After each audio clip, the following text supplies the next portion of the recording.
Students, welcome to my YouTube channel Vidhi classes. आज के इस वीडियो में हम एनएएस राष्ट्रीय उपलब्धि सर्वेक्षण 2021 की तैयारी हेतु अभ्यास पेपर प्रथम विषय विज्ञान कक्षा 10वीं के लिए दिए गए प्रश्नों को हल करेंगे। विद्यार्थी के लिए निर्देश है, विद्यार्थी इन्हें ध्यानपूर्वक पढ़ ले। 1 से लेकर 60 तक प्रश्न दिए गए हैं। इन प्रश्नों को हम इस वीडियो में हल करेंगे। क्वेश्चन नंबर फर्स्ट देखेंगे। उस प्रक्रम का नाम बताइए जिसमें एक ठोस पदार्थ गर्म करने पर द्रव में परिवर्तित हो जाता है। तो ऑप्शन नंबर फर्स्ट है अपकेंद्रीकरण, ऑप्शन नंबर सेकंड वाष्पीकरण, ऑप्शन नंबर थर्ड है संगलन, ऑप्शन नंबर 4 है आसवन।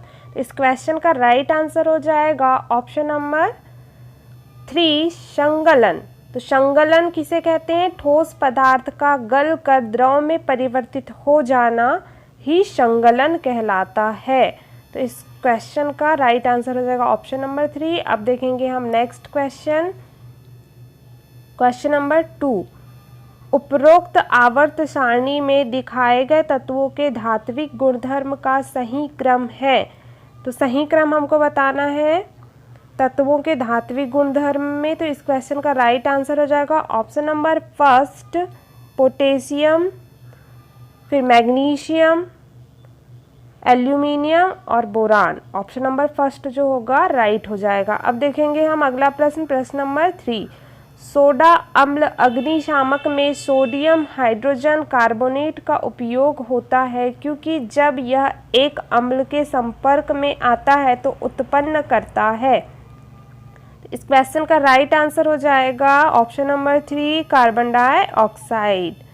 नेक्स्ट क्वेश्चन देखेंगे, क्वेश्चन नंबर 4। अभिक्रिया CuO प्लस H2 की रिएक्शन जब कॉपर ऑक्साइड की रिएक्शन हाइड्रोजन के साथ की जाती तो क्या क्या बनता है? कॉपर बनता है और जल बनता है, H2O बनता है। में ऑक्सीकृत और अपचयित पदार्थ क्रमशः है। तो इसमें ऑक्सीकृत और अपचयित पदार्थ बताना है हमें। तो क्या हो जाएगा? H2 मतलब हाइड्रोजन और कॉपर ऑक्साइड जो है जिसमें ऑक्सीकृत है H2 और अपचयित पदार्थ क्या है? कॉपर ऑक्साइड है। अब देखेंगे अगला प्रश्न, प्रश्न नंबर 5। बादल के परिक्षिप्त प्रावस्था एवं परिक्षेपण माध्यम है। एक साइड दिया गया है परिक्षिप्त प्रावस्था और दूसरी साइड दिया गया है परिक्षेपण माध्यम। तो इस क्वेश्चन का राइट आंसर हो जाएगा ऑप्शन नंबर 5 का। क्वेश्चन नंबर 5 का राइट आंसर होगा ऑप्शन नंबर 2 द्रव और गैस। मतलब परिक्षिप्त प्रावस्था है द्रव और परिक्षेपण माध्यम है गैस। अब देखेंगे हम अगला प्रश्न, प्रश्न नंबर 16। पदार्थ के एक मोल में उतने ही परमाणु अणु आयन होते हैं जितने परमाणु। तो इस क्वेश्चन का राइट आंसर देखेंगे हम क्वेश्चन नंबर 6। क्वेश्चन नंबर 6 का राइट आंसर हो जाएगा ऑप्शन नंबर 3। ऑप्शन नंबर 3 जो होगा वो राइट हो जाएगा। कार्बन के 12 ग्राम में जितने परमाणु होते हैं उतने ही एक मोल में परमाणु या अणु या आयन होते हैं। Next question, question number 7। X, Y एवं Z तत्वों की परमाणु संख्याएं क्रमशः 8, 12 एवं 17 हैं। निम्नलिखित में से कौन से तत्व एक ही आवर्त के हैं? तो इस क्वेश्चन को देखेंगे। इस क्वेश्चन का राइट आंसर हो जाएगा ऑप्शन नंबर 3 Y एवं Z, क्योंकि X जो है X मतलब ऑक्सीजन दिया गया है जिसका परमाणु क्रमांक कितना होता है? परमाणु क्रमांक या संख्या 8। Y मतलब दिया गया है 12 जो होता है मैग्नीशियम का होता है परमाणु क्रमांक। और Z मतलब 17 जो होता है क्लोरीन का होता है। तो Y एवं Z जो ग्रुप होगा वो आवर्त सारणी के तीसरे ग्रुप में आएगा। तो Y एवं Z इस क्वेश्चन का राइट आंसर हो जाएगा। अब देखेंगे हम अगला प्रश्न, प्रश्न नंबर 8। निम्नलिखित में से कौन सी अभिक्रिया संकलन अभिक्रिया है? तो इस क्वेश्चन का राइट आंसर हो जाएगा ऑप्शन नंबर 3 हाइड्रोजन ब्रोमाइड की प्रोपीन के साथ अभिक्रिया। जो है संकलन अभिक्रिया है। अब देखेंगे अगला प्रश्न, प्रश्न नंबर 9, आवर्त सारणी के तीसरे आवर्त का तत्व M ऑक्सीजन के साथ मिलकर ऑक्साइड बनाता है, M2O3 ऑक्साइड बनाता है। तो इस क्वेश्चन का राइट आंसर हो जाएगा ऑप्शन नंबर 3 एल्यूमिनियम। एल्यूमिनियम जो होता है ऑक्सीजन के साथ मिलकर ऑक्साइड बनाएगा, मतलब Al2O3 बनाएगा। अब देखेंगे अगला प्रश्न, प्रश्न नंबर 10वां, हाइड्रोजन सल्फाइड के एक अणु में उपस्थित परमाणुओं का अनुपात द्रव्यमान के रूप में है, तो कितना हो जाएगा? इसका राइट आंसर हो जाएगा ऑप्शन नंबर 2, क्योंकि हाइड्रोजन H2S है, हाइड्रोजन सल्फाइड है, हाइड्रोजन के 2 अणु है, मतलब 1 का गुणा, और हाइड्रोजन का परमाणु द्रव्यमान 1 होता है, मतलब 1 में 1 का हम, क्योंकि हाइड्रोजन के 2 अणु है इसलिए हम 1 का अगर 1 में गुणा करेंगे तो क्या हो जाएगा? 1 गुणा 1 और गुणा सल्फर के कितने अणु दिए गए हैं? 1 दिया गया है, और सल्फर का परमाणु द्रव्यमान कितना होता है? 16। इनका आपस में गुणा कर लेंगे, ये प्लस हो जाएगा, सॉरी ये प्लस हो जाएगा, या इसको अनुपात कर दें हम, ये अनुपात हो जाएगा और यहाँ पर 16 हो जाएगा, तो ये कितना हो जाएगा? 1:16 हो जाएगा। अब देखेंगे हम अगला प्रश्न, प्रश्न नंबर 11, कम सक्रियता के धातुओं के ऑक्साइडों के केक के द्वारा अपचयन में एक गैस उपोत्पाद के रूप में निकलती है, निःश्वसन करने पर यह गैस बहुत अधिक विषैली होती है, कौन सी गैस है? तो इस क्वेश्चन का राइट आंसर हो जाएगा ऑप्शन नंबर 4, जो CO मतलब कार्बन मोनोऑक्साइड जो होती है वो विषैली गैस निकलती है। अब देखेंगे हम अगला प्रश्न, प्रश्न नंबर 12, परमाणु के लिए निम्नलिखित में से कौन सा कथन सत्य है? तो इस क्वेश्चन का राइट आंसर हो जाएगा ऑप्शन नंबर 2, क्योंकि यहाँ पर दिया गया है इलेक्ट्रॉनों की संख्या बराबर प्रोटॉनों की संख्या बराबर परमाणु संख्या इज लेस देन द्रव्यमान संख्या। ठीक है, तो जो द्रव्यमान संख्या होती है इन तीनों की संख्या, मतलब इलेक्ट्रॉनों की संख्या, प्रोटॉनों की संख्या और परमाणु संख्या जो होती है आपस में बराबर होती है, और ये जो होती है द्रव्यमान संख्या से कम होती है। अब देखेंगे हम अगला प्रश्न, प्रश्न नंबर 13, निम्नलिखित में से कौन सी विस्थापन अभिक्रिया है? तो इस क्वेश्चन का राइट आंसर हो जाएगा ऑप्शन नंबर 3, जो जिंक दिया गया है, zinc ZnS plus ferrous sulphate की अभिक्रिया जो होगी वो विस्थापन अभिक्रिया होगी। अब देखेंगे हम अगला प्रश्न, प्रश्न नंबर 14, दो पदार्थ P एवं Q आपस में अभिक्रिया करके एक मीठी गंध वाला पदार्थ R बनाते हैं, निम्नलिखित में से कौन सा सही विकल्प है? तो इस क्वेश्चन का राइट आंसर हो जाएगा ऑप्शन नंबर 4 एस्टेरीकरण। एस्टेरीकरण अभिक्रिया का प्रकार क्या है? एस्टेरीकरण अभिकारक, इसमें जो P होगा वो क्या होगा? कार्बोक्सिलिक अम्ल, और Q जो अभिकारक है वो अल्कोहल हो जाएगा। तो एस्टेरीकरण वाला जो ऑप्शन होगा ऑप्शन नंबर 4 इस क्वेश्चन का राइट आंसर हो जाएगा। अब देखेंगे हम अगला प्रश्न, प्रश्न नंबर 15, जब ताजा दूध दही में परिवर्तित हो जाता है तो उसकी pH पर क्या प्रभाव होता है? तो इस क्वेश्चन का राइट आंसर हो जाएगा ऑप्शन नंबर 1 कम हो जाती है, मतलब 7 से अगर कम pH है तो वो अम्लीय हो जाता है, और दही जो होता है वो अम्लीय प्रकृति का होता है, इसलिए pH का प्रभाव क्या होगा? कम हो जाएगा। नेक्स्ट क्वेश्चन देखेंगे, question number 16, sodium chloride NaCl का जलीय विलयन सिल्वर नाइट्रेट AgNO3 के जलीय विलयन से अभिक्रिया करता है, यह अभिक्रिया निम्नलिखित में से किस प्रकार की अभिक्रिया से संबंधित है? तो दिए गए हैं 4 ऑप्शंस, 4 पॉइंट दिए गए हैं, द्विविस्थापन अभिक्रिया, विस्थापन अभिक्रिया, अवक्षेपण अभिक्रिया और वियोजन अभिक्रिया। तो इस क्वेश्चन का राइट आंसर हो जाएगा ऑप्शन नंबर 1, मतलब पॉइंट 1 और 3 जो होगा राइट हो जाएगा, द्विविस्थापन अभिक्रिया और अवक्षेपण अभिक्रिया। अब देखेंगे अगला प्रश्न, प्रश्न नंबर 17, आलू के चिप्स की थैली में नाइट्रोजन गैस भरी जाती है जिससे कि ना हो, क्या ना हो, जंग लगना कि विकृत गंधी कि अपचयन की वियोजन। तो इस क्वेश्चन का राइट आंसर हो जाएगा ऑप्शन नंबर 2 विकृत गंधी। जैसे कि हम चिप्स का पैक खोलते हैं तो वहां हवा निकलती है, वही क्या होती है, नाइट्रोजन गैस होती है। अब देखेंगे अगला प्रश्न, प्रश्न नंबर 18, दो अलग अलग ऑक्साइड P एवं Q की अभिक्रिया निम्नलिखित है। P हाइड्रोजन क्लोराइड से अभिक्रिया करता है परंतु सोडियम हाइड्रोक्साइड से नहीं करता। अगला है Q हाइड्रोजन क्लोराइड HCl एवं NaOH मतलब सोडियम हाइड्रोक्साइड दोनों से अभिक्रिया करता है। तो उपरोक्त अभिक्रिया के आधार पर कौन सा सही कथन है?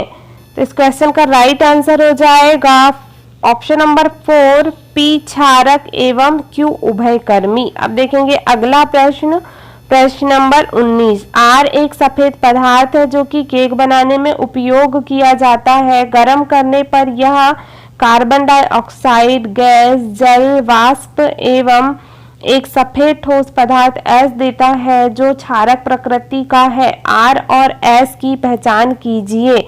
तो इस क्वेश्चन का राइट आंसर हो जाएगा ऑप्शन नंबर 2 R क्या हो जाएगा, सोडियम बाइकार्बोनेट एवं S जो होगा सोडियम कार्बोनेट, सोडियम कार्बोनेट और सोडियम बाइकार्बोनेट। R क्या होगा, सोडियम बाइकार्बोनेट होगा और S जो होगा सोडियम कार्बोनेट होगा, Na2CO3 होगा।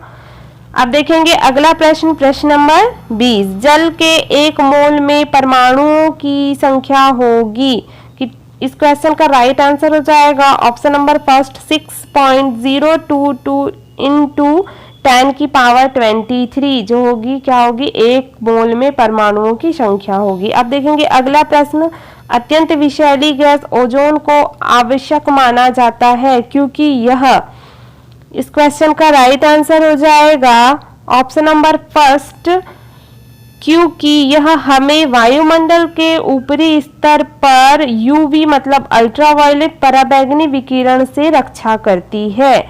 ऑप्शन नंबर फर्स्ट जो होगा वो राइट हो जाएगा। अब देखेंगे हम अगला प्रश्न, प्रश्न नंबर 22, रहमान ने 2 परख नलियों में ताजा तैयार चूने का पानी लिया और इन पर क और ख चिन्हित किया। उसने क में स्ट्रॉ तरल पदार्थ पीने की नली द्वारा मुंह से हवा फूकी और ख को उसी तरह रहने दिया गया। कुछ मिनटों के पश्चात क के चूने का पानी दुधिया हो जाता है। इस क्रिया के द्वारा रहमान यह प्रदर्शित करता है कि ऑप्शन नंबर 22 का, क्वेश्चन नंबर 22 का ऑप्शन नंबर 4 जो होगा राइट हो जाएगा, निःश्वासित वायु में कार्बन डाइऑक्साइड होती है। ऑप्शन नंबर 4 जो होगा राइट आंसर हो जाएगा। अब देखेंगे अगला प्रश्न, हमारे मुख में जो तरल स्रावित होता है और भोजन में मिलकर उसे चिकना व आसानी से निगलने वाला बना देता है वह है जठर रस, हार्मोन, लार या पित्त। तो इस क्वेश्चन का राइट आंसर हो जाएगा ऑप्शन नंबर 3 लार।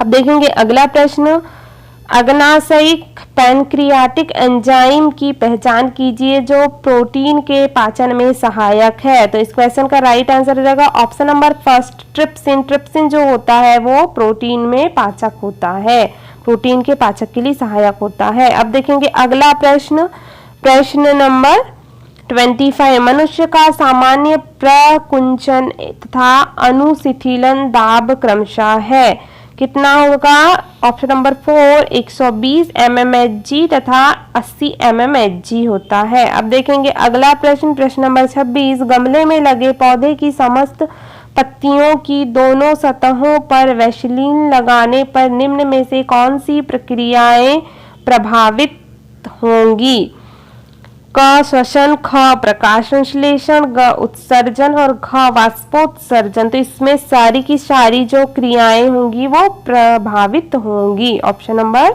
4 जो होगा राइट आंसर हो जाएगा उपरोक्त सभी। अब देखेंगे अगला प्रश्न, प्रश्न नंबर 27, सामान्यतः पादप दिन के समय ऑक्सीजन तथा रात्रि के समय कार्बन डाइऑक्साइड निष्कासित करते हैं, इसका कारण है।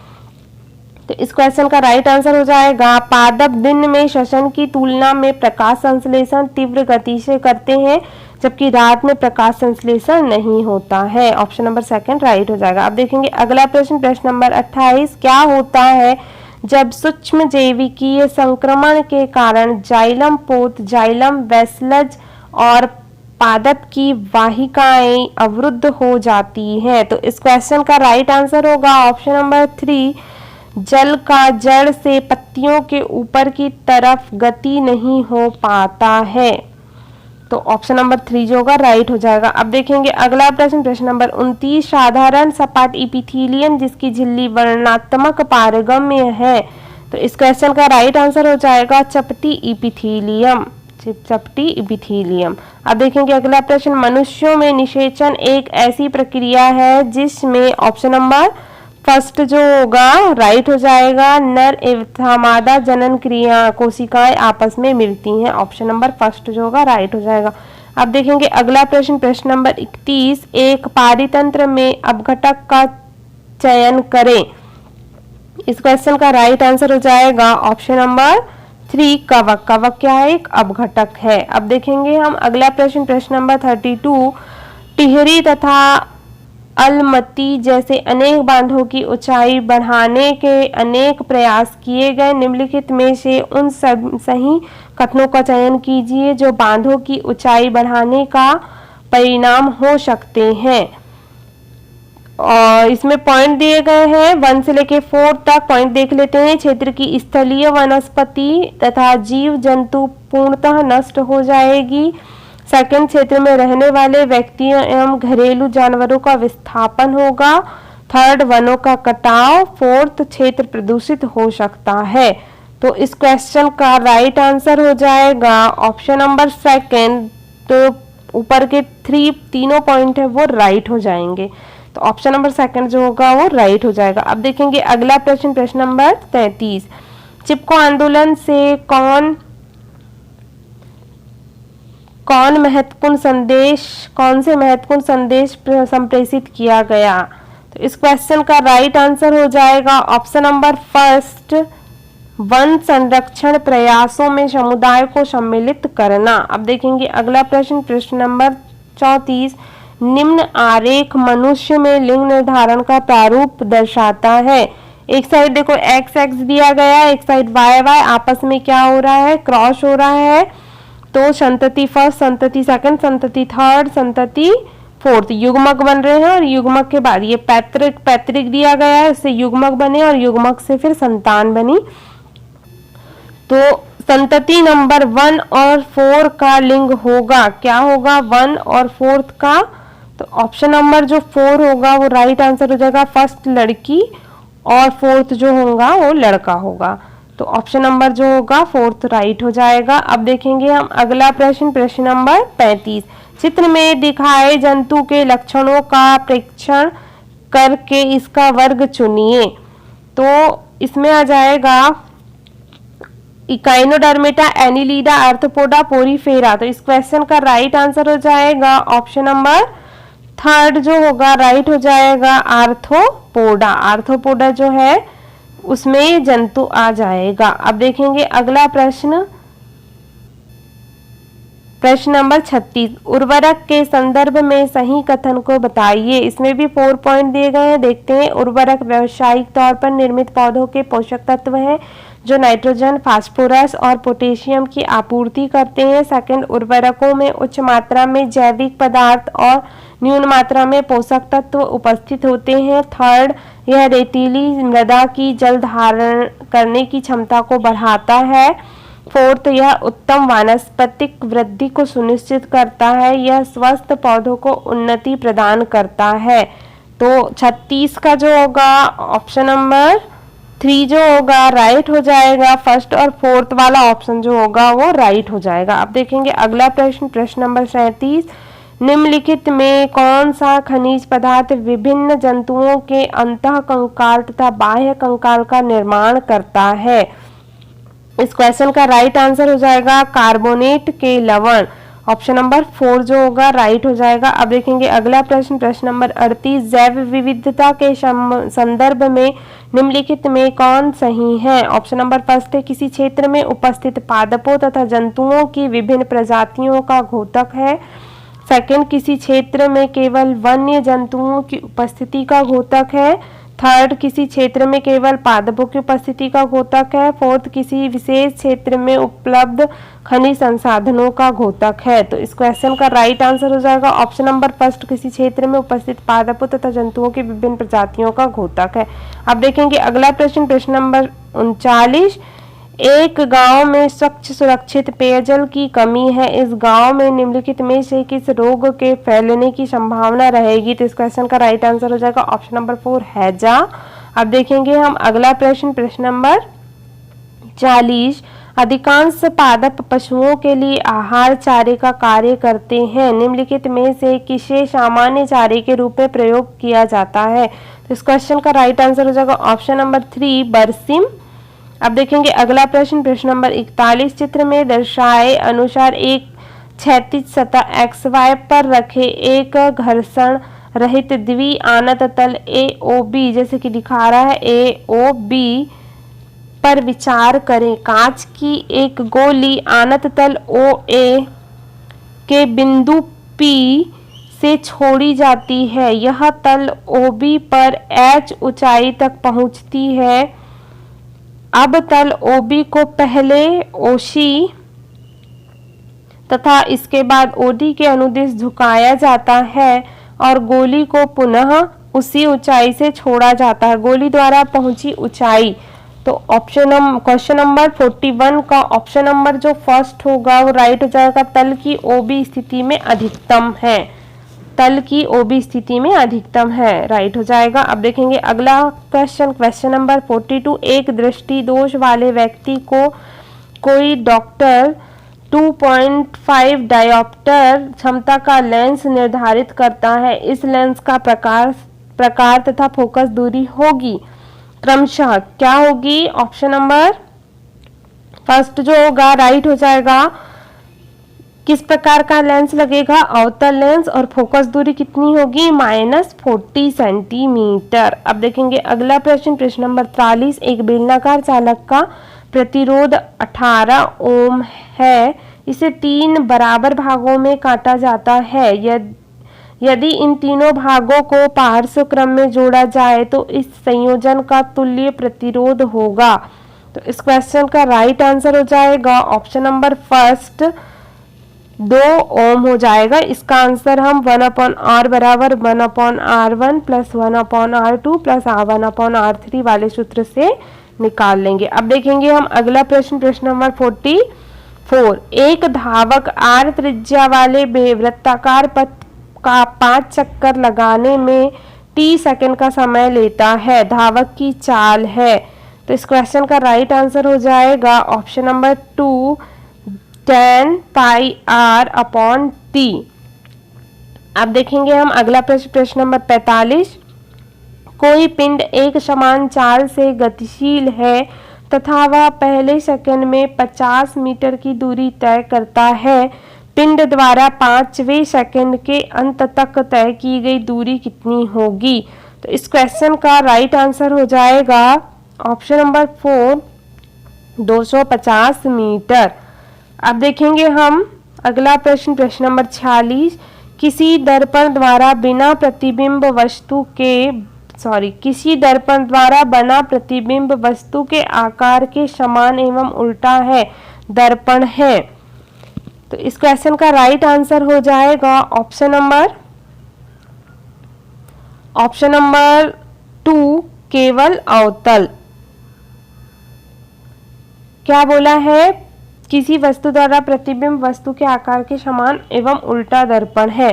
तो जितनी बड़ी वस्तु होती है उतना ही बड़ा प्रतिबिंब बनाता है कौन सा लेंस? अवतल दर्पण, लेंस नहीं, दर्पण, अवतल दर्पण जो होता है वो। अब देखेंगे अगला प्रश्न, प्रश्न नंबर 47, L लंबाई तथा A अनुप्रस्थ काट के क्षेत्रफल वाले किसी चालक का प्रतिरोध R है। इस चालक के पदार्थ की वैद्युत प्रतिरोधकता सिग्मा को व्यक्त किया जा सकता है। तो इस क्वेश्चन का राइट आंसर हो जाएगा ऑप्शन नंबर 4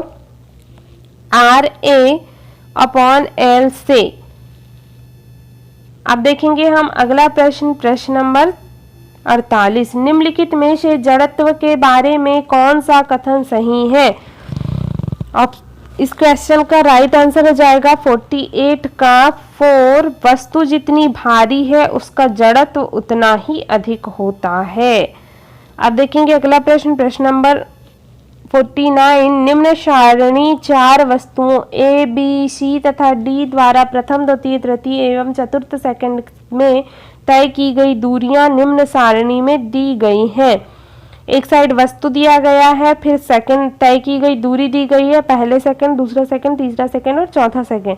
तो अलग अलग दूरी, जैसे पहले का दिया गया है 5 मीटर पहले सेकंड में, फिर 7 मीटर, फिर 9 मीटर, फिर 11 मीटर। तो इस प्रकार हमें बताना है कि कौन सी जो 4 वस्तुओं में से कौन सी में समान दूरी तय की गई थी। तो ऑप्शन नंबर सी जो होगा उसमें पहले, दूसरे, तीसरे और चौथे सेकंड में 10-10 मीटर की दूरी तय की गई थी। तो इस क्वेश्चन का राइट आंसर हो जाएगा ऑप्शन नंबर सी। अब देखेंगे हम अगला प्रश्न, प्रश्न नंबर 50। 10 न्यूटन का कोई बल किसी वस्तु पर लगाया गया है। वस्तु बल की दिशा में 2 मीटर की दूरी तक विस्थापित होती है। बल द्वारा किया गया कार्य है। तो यहाँ पर हम कार्य बराबर क्या होता है, हम जानते हैं कार्य बराबर होता है, क्या होता है, बल गुणा विस्थापन। बल गुणा विस्थापन होता है। तो इस सूत्र से हम क्या कर देंगे, निकाल लेंगे। तो यहाँ पर दिया गया है 10 गुणा 2, तो 10 दूनी 20, 20 जो हो जाएगा जूल। इस क्वेश्चन का राइट आंसर हो जाएगा। तो ऑप्शन नंबर C3 जो होगा वो इस क्वेश्चन का राइट आंसर हो जाएगा, 20 जूल।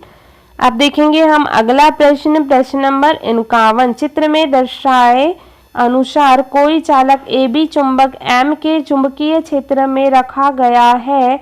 इस स्थिति में निम्नलिखित में से कौन सा कथन लागू नहीं होता। तो इस क्वेश्चन का राइट आंसर हो जाएगा ऑप्शन नंबर 3, AB के विस्थापन की दिशा फ्लेमिंग के दक्षिण हस्त नियम द्वारा ज्ञात की जा सकती है। ये जो होगा राइट आंसर हो जाएगा। अब देखेंगे हम अगला प्रश्न, प्रश्न नंबर 52। लकड़ी का एक गुटका जल में तैर रहा है। गुटके पर लगने वाला उत्प्लावन बल है। तो इस क्वेश्चन का राइट आंसर हो जाएगा ऑप्शन नंबर 4, विस्थापित जल के भार के बराबर ऊपर की ओर। तो क्या होता है कि यदि कोई वस्तु जो पानी के ऊपर तैर रही है तो उसमें जो विस्थापित बल होता है जो जल के ऊपर लगता है वह उत्प्लावक बल के बराबर होता है।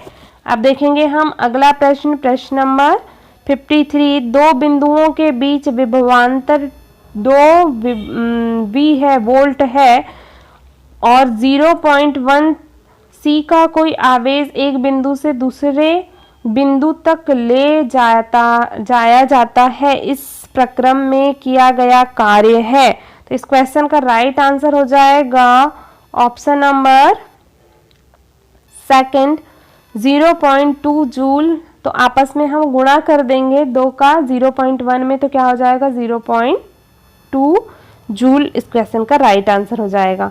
अब देखेंगे अगला प्रश्न, प्रश्न नंबर 54। किसी विद्युत परिपथ में लघु पथन में विद्युत धारा अकस्मात। तो इस क्वेश्चन का राइट आंसर हो जाएगा ऑप्शन नंबर 3, अधिक हो जाता है, क्योंकि विद्युतमय तार और उदासीन तार एक दूसरे के सीधे संपर्क में आ जाते हैं। अब देखेंगे अगला प्रश्न, प्रश्न नंबर 55। क्रिकेट की किसी गेंद को ऊर्ध्वाधर दिशा में ऊपर की ओर फेंका गया। निम्न में से कौन सा ग्राफ गेंद की स्थितिज ऊर्जा में इसकी ऊंचाई में वृद्धि के साथ परिवर्तन को सही दर्शाता है। तो इस क्वेश्चन का राइट आंसर हो जाएगा ऑप्शन नंबर बी जो होगा वो राइट हो जाएगा।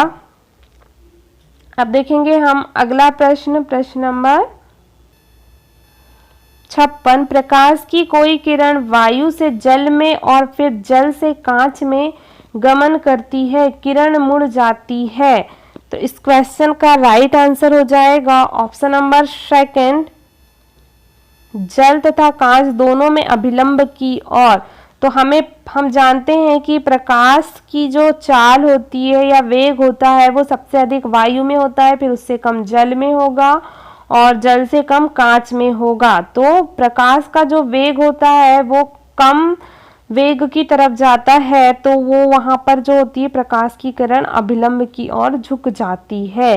तो सेकंड ऑप्शन जो होगा वो राइट हो जाएगा। और अब देखेंगे नेक्स्ट क्वेश्चन, क्वेश्चन नंबर 57। किसी समतल सतह पर कोई ध्वनि तरंग ए ओ बिंदु ओ पर चित्र में दर्शाए अनुसार आपतित है। यह तरंग ओ बी के अनुदिश परावर्तित होती है। चित्र में दर्शाए गए कोणों के बीच सही संबंध है। तो कोण नंबर 3 जो कोण नंबर 2 जो होगा कोण नंबर 3 के बराबर हो जाएगा, मतलब ऑप्शन नंबर सेकंड जो होगा वो राइट हो जाएगा, क्योंकि आपतन कोण का मान जो होगा परावर्तन कोण के बराबर हो जाएगा। अब देखेंगे हम अगला प्रश्न, प्रश्न नंबर 58। चित्र में दर्शाए परिपथ में धारा आई जो दिया है का मान होगा या है। तो इस क्वेश्चन का राइट आंसर हो जाएगा ऑप्शन नंबर 4, 0.4 एम्पियर। अब देखेंगे अगला प्रश्न, प्रश्न नंबर 59। किसी गेंद को ऊंचाई से गिराया गया, गेंद द्वारा 4 सेकंड में चली गई दूरी g बराबर 10 मीटर प्रति सेकंड स्क्वायर लीजिए। इसमें यहाँ पर g की दूरी दी गई है। तो अब देखेंगे हम इस क्वेश्चन का राइट आंसर होगा ऑप्शन नंबर सेकंड 80 मीटर। अब देखेंगे अगला प्रश्न, प्रश्न नंबर 7। 3 खुरदरी पृष्ठों ए बी तथा सी पर बारी बारी से प्रारंभिक वेग 12 मीटर प्रति सेकंड से लुढ़काया जाता है। तीनों स्थितियों के वेग समय ग्राफ चित्र में दर्शाए गए हैं। तो इस क्वेश्चन का राइट आंसर हो जाएगा ऑप्शन नंबर 4, पृष्ठ सी द्वारा लगाया गया बल अधिकतम है। पृष्ठ सी जो है ये पृष्ठ सी द्वारा लगाया गया बल जो होगा वो अधिकतम हो जाएगा। धन्यवाद बच्चों, आज के वीडियो में बस इतना ही। और भी इसी तरह के वीडियो देखने के लिए मेरे चैनल को सब्सक्राइब करिए, और अगर वीडियो आपको अच्छा लगा हो तो मेरे वीडियो को लाइक करिए, अपने फ्रेंड्स के साथ शेयर करिए। Thank you for watching my video.